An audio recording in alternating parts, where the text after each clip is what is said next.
Career planner for banking and SSC. Career planner पूर्वी भारत में सर्वाधिक रिजल्ट देने वाला संस्थान। Hello guys, welcome to the online platform of career planner.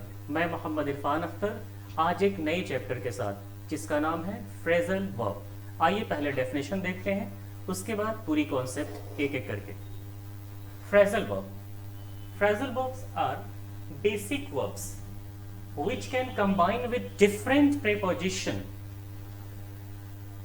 particles to make verbs with completely new and often unfathomable which means difficult to comprehend, जिसका समझने में थोड़ी बहुत मुश्किल हो सकती है। मीनिंग्स। अनफैथोमेबल मीनिंग्स मतलब क्या है कि अभी हम लोग कुछ ऐसे सेट ऑफ वर्ड्स पढ़ने वाले हैं, जैसे बात वर्ब की हो रही है और भी फ्रेजल वर्ब, ये दो डिफरेंट चीज है। Try to understand, these are completely two different things. We are not talking about particularly about verb, we are talking about phrasal verbs. चलिए देखते हैं। सपोज कीजिए मैंने एक छोटा सा एक वर्ड लिया, एक वर्ड हमारे पास है गिव, जिसका लफ्जी माना लिटरल मीनिंग देना होता है। लेकिन अगर आप इसके साथ एक नया वर्ड आप ऐड कर दें, यू एंड पी, जो एक प्रेपोजिशन है, तो जब दोनों ऐड होगा तो एक नया मीनिंग निकल कर आएगा। अब यहां बात समझने वाली है, जिसकी बारीकी बोलेंगे या इसकी खासियत बोलेंगे, कि अगर आपका मैक्रोस नहीं है कि गिव और अप जब एक साथ मिलता है तो इसका मतलब किसी चीज को छोड़ देना होता है, त्याग देना होता है, जो चीज को आपको छोड़ देना। सपोज कीजिए कोई बैड हैबिट थी, आपने को सामने वाले के स्टेटमेंट आया give up this bad habit, which means आपको समझाया जा रहा है कि ये बैड हैबिट को आपको छोड़ देना चाहिए। लेकिन गिव अप इसका मतलब भी तो प्लीज डू इट, यानी गिव अप कोई चीज को ऊपर लाने के लिए भी हो सकता है, अप का मतलब ऊपर के सेंस में भी हो सकता है। लेकिन यहां बात यह है कि अगर ये अप एज अ प्रीपोजिशन आएगी तो ऊपर जो इसकी मीनिंग होती है वैसे ही मीनिंग आएगी। गिव का मतलब देना होता है, I give him a book, बिल्कुल वर्ब में ही मीनिंग आएगा। लेकिन अगर दोनों वर्ड एक साथ जुड़ जाए तो गिव की मीनिंग और अप की मीनिंग जो अपनी ओरिजिनल है वो खत्म हो जाएगी। इसी खास चैप्टर्स के लिए, ऐसे ही खास मीनिंग के लिए इसका नाम फ्रेजल वर्ब बना है। जब दोनों एक साथ आए तब इसका कंप्लीट नाम आया कि अब एक वर्ड बना जिसको फ्रेजल वर्ब्स कहते हैं। वही इस डेफिनेशन में लिखा गया था कि जो फ्रेजल वर्ब्स होते हैं उनका काम है किसी प्रीपोजिशन के साथ आना और आकर एक कंप्लीट नया मीनिंग को क्रिएट कराना, जैसा कि इस वर्ड के साथ मैंने अभी आपको बताया है। एक और वर्ड यहां दिया गया है, ऑफन अनफैथोमेबल मीनिंग्स। ज्यादातर देखा जाता है कि ऐसे मीनिंग वो क्रिएट करते हैं जिसके बारे में आप दूर दूर तक सोच भी नहीं सकते। ये आसान वर्ड है, जिस इंसान को ये पता नहीं हो कि गिव अप का मतलब छोड़ देना होता है, अगर आप उनसे पूछेगा तो कंफ्यूज हो जाएंगे कि पता नहीं किस चीज को कहां रखने की बात हो रही है। ये इसकी खासियत है। चलिए आगे देखते हैं। बहुत सारे, आज मैंने बहुत कम वर्ड लिया है क्योंकि आज पहला वीडियो होने वाला है। आपके रिस्पॉन्स के ऊपर डिपेंड करेगा कि आपके आने वाले एग्जाम्स के लिए, हर एग्जाम के लिए इंपॉर्टेंट है ये, चाहे बैंकिंग की बात करें, एसएससी की बात करें या any other competitive examination, even आपके डे टू डे लाइफ में भी जरूरत पड़ेगा। Because we are talking about English, it's not a subject, it's a language. अगर आप चाहते हैं कि अपने लैंग्वेज को भी इंप्रूव करें तो you must use these type of phrasal verbs in your spoken English as well. Now let's move to the first question or first word of today's class. Add up. इसका अगर meaning देखें, अगर इसका लफ्जी माना देखने की कोशिश करें, ऑलरेडी इंग्लिश में वर्ड दिया गया है, पर आपके कन्वीनियंट के लिए मैं इसकी हिंदी और आसान मीनिंग भी बताते हूं। चलो, एड अप का मतलब कुछ जोड़ना। लेकिन यहां सबसे इंपॉर्टेंट चीज मेरा बताने का जो मकसद है, ये फ्रेजल वर्ब दो तरीके से यूज होते हैं, एक ट्रांजिटिव फॉर्म में और दूसरा इंट्रांजिटिव फॉर्म में। ट्रांजिटिव फॉर्म का मतलब अपने साथ ये ऑब्जेक्ट ले सकता है, और इंट्रांजिटिव फॉर्म में किसी भी सूरत में ये ऑब्जेक्ट नहीं लेगा। यानी जब ये इंट्रांजिटिव फॉर्म में होगा तो इसको आप ब्रेक नहीं कर सकते। ये दो इंपॉर्टेंट टर्म आपके सामने आएगा। मैंने आपके कन्वीनियंट के लिए ब्रैकेट के अंदर कौन सा फ्रेजल वर्ब को हम सेपरेट कर सकते हैं और किसको नहीं कर सकते हैं मैंने नोट करके दिया है। और एक और क्वेश्चन कि क्या फ्रेजल वर्ब्स के कुछ रूल है यहाँ पर, कि किस चीज को जानने के बाद पता चलेगा कि वो फ्रेजल वर्ब को हम ब्रेक कर सकते हैं या नहीं कर सकते हैं। तो आपकी जानकारी के लिए बता दूं कि आज तक किसी भी बुक में रूल को लिखा नहीं गया है कि किसी चीज को देख के आप अंदाजा लगा सकते हैं कि फ्रेजल वर्ब इसको हम ब्रेक कर सकते हैं और इसको ब्रेक नहीं कर सकते हैं. It is all about your practice. It is all about your day-to-day practice on this particular chapter, which is known as phrasal verb. It's quite important. If you are really preparing for any competitive examination, you must labor hard on this particular chapter. यहाँ पे meaning देखा आपने, add up का मतलब हुआ कुछ add करना. दूसरा इंपॉर्टेंट, आप सब बात भूल जाना बट इसको याद रखना कि ये सेपरेबल है, यानी आप इसको अलग कर सकते हो, बीच में कोई नाउन या प्रोनाउन की जगह आ सकती है. She added up the total on her computer. बिल्कुल आसान मीनिंग है, आप आसानी से इसको गेट कर सकते हैं. यहां मेरा बताना मकसद इस वर्ड को था, added up, यानी उसने जोड़ा, दोनों एक साथ आया. किस चीज को? the total on her computer, उसने कंप्यूटर पे. लेकिन जैसे ही दूसरी एग्जांपल पे हम आते हैं, she added it. This is going to be the main point over which we have to pay attention. क्या देख रहे हैं हम लोग यहाँ पे? She added it up. यहाँ पर मैंने प्रोनाउन लिया और दोनों के बीच में अलग कर दिया, गैप हुआ. एड और अप को मैंने अलग कर दिया. यानी किस वर्ड को कर सकते हैं, किसको नहीं कर सकते हैं. कई बार तो होता है जो फ्रेजल वर्ब्स हमारे होते हैं जो इंट्रांजिटिव फॉर्म्स के होते हैं और जानकारी नहीं होने की वजह से हम लोग ये गलती कर बैठते हैं, हमें उसे ब्रेक कर देते हैं. यही चीज खास है आज के इस क्लास का कि फ्रेजल वर्ब्स क्या होता है. हो सकता है आपको जानकारी होगी, लेकिन ये बात जानना कि कौन सेपरेबल है और कौन इनसेपरेबल है, ये बहुत ही खास है आज के कुछ वर्ड्स में. आज अभी देखने वाले हैं आप. तो नेक्स्ट वर्ड को देखते हैं जो आज हमारे लिए है. ये हमारा वर्ड है आस्क फॉर. जैसे इसकी मीनिंग की अगर हम बात करें तो कुछ डिमांड करना. लेकिन आस्क फॉर, डिमांड करना, कब मीनिंग आ रही है? जब ये फॉर एक प्रीपोजिशन के साथ आया. ग्रामर की पॉइंट ऑफ व्यू से अगर हम बात करें, इस वर्ड की ओरिजिन की बात करें, तो फॉर एक प्रीपोजिशन जरूर है लेकिन अलग लिखा होता तो. वहां पर आस्क मतलब पूछना, अलग लिखा होता तो, लेकिन अभी दोनों एक साथ है, एक नया वर्ड बन गया. इसी को कहते हैं फ्रेजल वर्ब. जब कोई वर्ब किसी प्रेपो के साथ या फिर एडवर्ब के साथ आकर एक नया वर्ड का क्रिएशन करता है, उसे हम फ्रेजल वर्ब कहते हैं. इसकी meaning to demand. But once again I am going to remind you, यहां पे फोकस करना है. This one is separable. अगर आप सेंटेंस में वर्ड को लिखते हैं तो मीनिंग याद रहना चाहिए और इसे आप ब्रेक करके भी यूज कर सकते हैं. जैसा आपके सामने दो example. He always ask for the extra tomato sauce. It might be your habit. हो सकता है आपकी भी हैबिट हो कि आप जब कुछ खाते हो किसी जगह पे तो डिमांड कर देते हो आप कि मुझे एक्स्ट्रा टोमेटो सॉस भी चाहिए, यानी डिमांड की मीनिंग आई. यहां पे ध्यान देंगे आस्क के साथ फॉर आना. Next, they asked their boss. they asked their boss.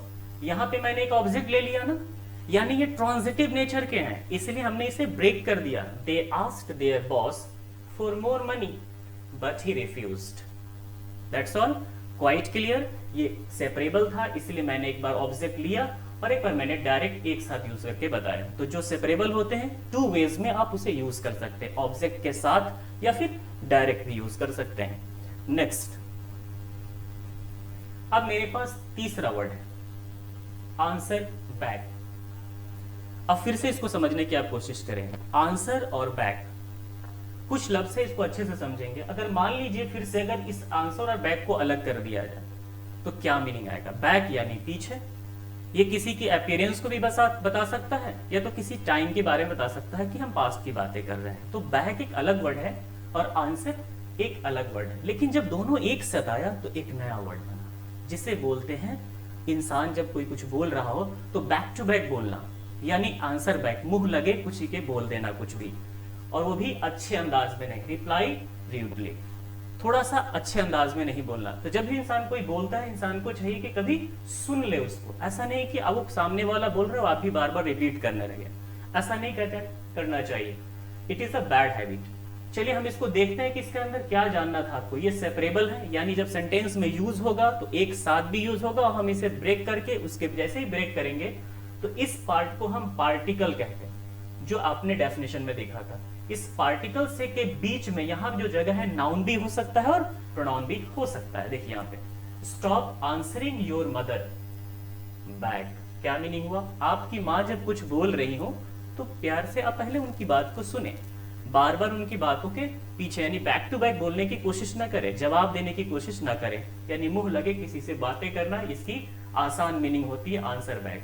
तो यहाँ पे स्टॉप, आंसर यहाँ था, योर मदर यहाँ आया, बैक यहाँ आया। आप देख सकते हैं कि यहाँ इतना गैप आया, मैंने यहाँ पे नया वर्ड यूज कर लिया, इसलिए किया क्योंकि ये सेपरेबल थी। आइए फिर नेक्स्ट वर्ड को देखते हैं। ओके, फिर हम लोग देखते हैं, हमारे पास क्वेश्चन नंबर 4 है, 4 बैक आउट। ये बहुत ही खास बात है, मैं इसी पॉइंट का तब से इंतजार कर रहा था कि सेपरेबल और इनसेपरेबल में डिफरेंस आपको हम बता सके। तो बैक आउट जो वर्ड है हमारे पास जो है इनसेपरेबल है। इनसेपरेबल यानी हम इसको सेपरेट नहीं कर सकते। और भी हम कुछ एक सेंटेंस लिखते हैं ताकि हम दोनों को एक साथ समझा सके और इस चीज को आप समझने की कोशिश करेंगे। जैसे मान लीजिए कि मैंने एक किसी कैरेक्टर के बारे में लिखा, she broke down in the court.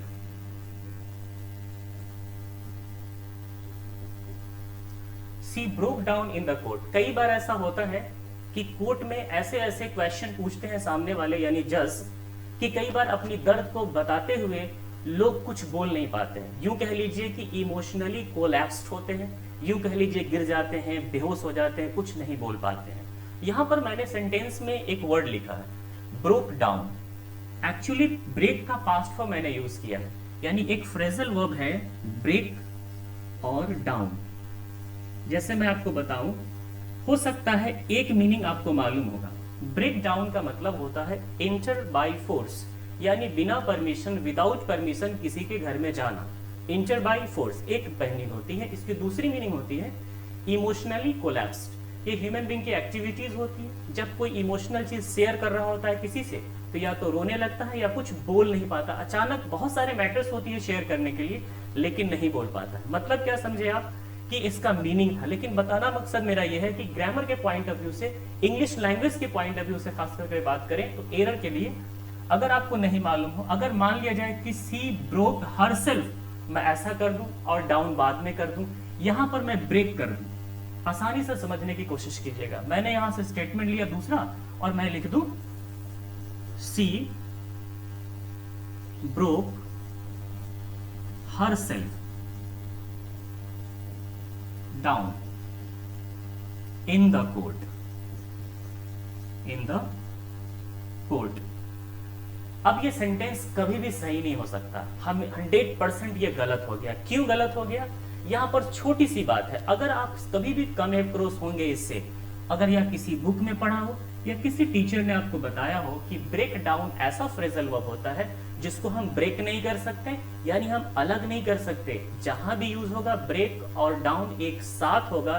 ये इनसेपरेबल, एक इनसेपरेबल फ्रेजल वर्ब है। इसको यूं कह सकते हैं कि ये इंट्रांजिटिव नेचर के हैं, यानी मेनली जो फ्रेजल वर्ब्स हमारे होते हैं, वो फ्रेजल वर्ब्स हमारे होते हैं वो किस तरह के होते हैं? 2 तरह के होते हैं। एक होता है हमारा ट्रांजिटिव नेचर के और दूसरा हमारा होता है इंट्रांजिटिव नेचर के। तो एक ट्रांजिटिव नेचर होते हैं और दूसरा हमारा इंट्रांजिटिव नेचर। जब वो इंट्रांजिटिव होगा तो कभी भी भूल से भी ये गलती ना करें, उसको ब्रेक करने के लिए उसको कभी भी अलग ना करें। जब भी यूज होगा एज अ होल होगा और अपनी एक डिफरेंट मीनिंग के लिए यूज होगा। आइए जो आप देख पा रहे होंगे उसको समझाने की मैं कोशिश करूं। यहां वर्ड है बैकआउट। बैकआउट बहुत अच्छा वर्ड है। शायद अगर इसको देखा जाए, सबसे पहले यहां देखिए इनसेपरेबल। जैसे ही फ्रेजल वर्ब मिले, you need to find out the actual meaning of this particular phrasal verb. Is it possible to break or not? This is going to be the first task. If you seems that you are not going to make a mistakes. Okay, back out, inseparable, to withdraw from a promise or agreement. अक्सर ऐसे होते हैं वादे करके लोग मुकर जाते हैं। आसान मीनिंग अगर बोला जाए इसकी मीनिंग, तो अपने वादे से मुकर जाना, इसे इसकी मीनिंग होती है। बैकआउट का मतलब अपने वादे से मुकर जाना। एग्जाम्पल आपके सामने है, my friend backed out at the 11th hour. मेरा जो दोस्त था ना, क्या ही अच्छा दोस्त होगा सोचिए, एग्जाम्पल बहुत सोच के लिखा गया है कि जो मेरा दोस्त है अपने वादे से मुकर गया, लेकिन किस वक्त? At the 11th hour. आपने ये भी सुना होगा, ये एक इडियम्स का एग्जाम्पल है, आखिरी क्षण में, अंतिम पल में कौन मुकर गया वादे से? मेरा दोस्त ही मुझसे मुकर गया, अपने वादे से मुकर गया। तो ऐसा होता है। तो आपको याद क्या करना है? दो चीजें थी। बैकआउट का मतलब क्या? समर्थन। बैकआउट का मतलब समर्थन देना, ऐसा क्या? नहीं, बैक और आउट मतलब पीछे के रास्ते से निकल गया। जब मदद करने का वक्त आया ना, उसने अपने वादे से मुकर गया। तो अगर अलग करते तो बैक अलग था, आउट अलग था, लेकिन दोनों एक साथ मिला, एक नया वर्ड का मीनिंग दिया। ये था हमारा फ्रेजल वर्ब की खास बातें। एक बार मैं रिकॉल करके अपनी क्लास और वीडियो को यहाँ पे खत्म करूंगा कि जब भी फ्रेजल वर्ब आपके सामने आए, सबसे पहले आप उसको मीनिंग जानने की कोशिश कीजिए, और दूसरी बात, क्या वो सेपरेबल है या इनसेपरेबल है। आज की वीडियो में जो मैंने बताया, इसको कंटिन्यू करूंगा। आप लोग के रिस्पॉन्स पे खास डिपेंड करता है। मिलते हैं हम लोग अगले वीडियोस में। It was all about today's class.